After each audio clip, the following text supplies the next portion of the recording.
যখন আপনারা সবাই আমাকে এইভাবে আদর করেন আমার কান্না পায়। এটা অ্যাক্টিং না, এটা সত্য জিনিস। আমি আমার এই কেরিয়ার লাইফে আমার ছবি এসছে কয়েকটা, ন্যাশনাল অ্যাওয়ার্ডও পেয়েছি আমি, কিন্তু আমার এইভাবে কোনো ছবি কখনো জীবনে আসেনি, এত ক্যামেরা কখনো এইভাবে আমার সামনে আসেনি। আসসালামু আলাইকুম, ঈদ মোবারক। কারণ আজকে আমার ঈদ, কারণ আমি ঈদের আগের দিন থেকে অসুস্থ ছিলাম একটু।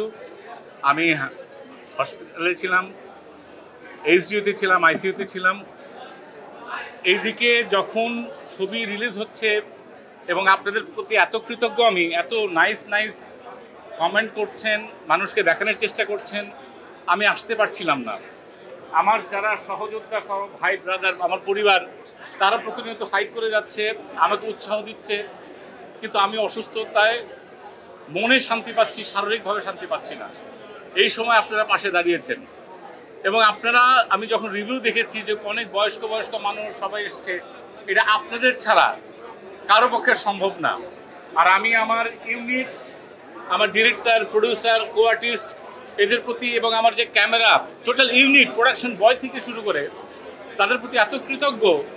শুটিংয়ের সময় অনেক সময় মিসবিহেভ করেছি, রাগারাগি করেছি, কিন্তু যখন শুটিং শেষ করার পর যখন এই অবস্থাটা দেখি তখন কৃতজ্ঞতায় মাথা নুয়ে আসে। মনে হয় যে খামাখা কেন আমরা এই ভুলগুলা করি।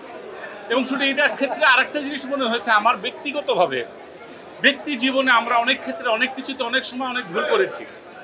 আমরা চাই এই যে সুন্দরভাবে আমরা ধর্ম বর্ণ নির্বিশেষে, দলগত নির্বিশেষে আমরা সমস্ত সবাই বাংলাদেশে একসাথে থাকবো, একসাথে সুখে দুঃখে থাকবো, উৎসব করব এবং সবাই যেন আমরা সবসময় থাকতে পারি পরিবার নিয়ে। শুধু ছবি কেন, পরিবার বন্ধুবান্ধব নিয়ে আমরা যেন সব জায়গায় যেতে পারি। আপনারা সবসময় সঙ্গে থেকেন, ফিল্ম ইন্ডাস্ট্রি আরও বড় বড় ফিল্ম আসুক, আরও ভালো হোক। আমি এত কথা বললে তো হবে না, ওদের কথা নিশ্চয়ই আরো আছে।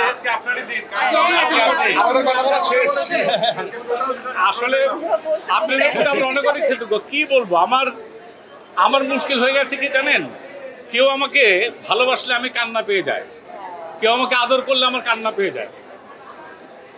যখন আপনারা সবাই আমাকে এইভাবে আদর করেন আমার কান্না পায়। এটা অ্যাক্টিং না, এটা সত্য জিনিস। আমি আমার এই কেরিয়ার লাইফে আমার ছবি এসছে কয়েকটা, ন্যাশনাল অ্যাওয়ার্ডও পেয়েছি আমি, কিন্তু আমার এইভাবে কোনো ছবি কখনো জীবনে আসেনি, এত ক্যামেরা কখনো এইভাবে আমার সামনে আসেনি। এটা আমার জীবনের জন্য অনেক বড় পাওয়া। এবং আমি জোক প্রোডাকশন, টর্কি, লাফিং এলিফ্যান্ট বা যারা আছে, আমরা মনে করি আমরা সবসময় একসঙ্গে থাকবো। ইটস এ নিউ এক্সপিরিয়েন্স আমার কেরিয়ার লাইফে। আপনাদের সবাইকে নিয়ে আরো কঠিন সুন্দর ভালো কাজ আমরা করতে চাই। Love you all, love you all. কিভাবে নেবেন জানি না, ভুল ত্রুটি হলে ক্ষমা সুন্দর দৃষ্টিতে দেখেন।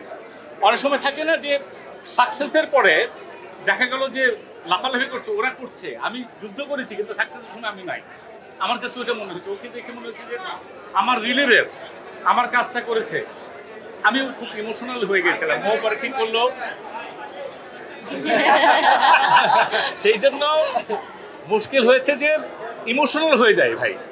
আর জিনিসটা তো অভিনয় পার্টটাই তো ইমোশনাল ভাই। রাগ করি, দুঃখ করি, ভালোবাসি, ইমোশনাল পার্ট। কথা না বলে আমরা মনে হয় ছবি দেখবো, ছবি দেখে আরো প্রশ্ন, আমি তো আছি, অসুবিধা কি? যখন বলবেন আমি হাজির। এখন থেকে আছি ইনশাল্লাহ।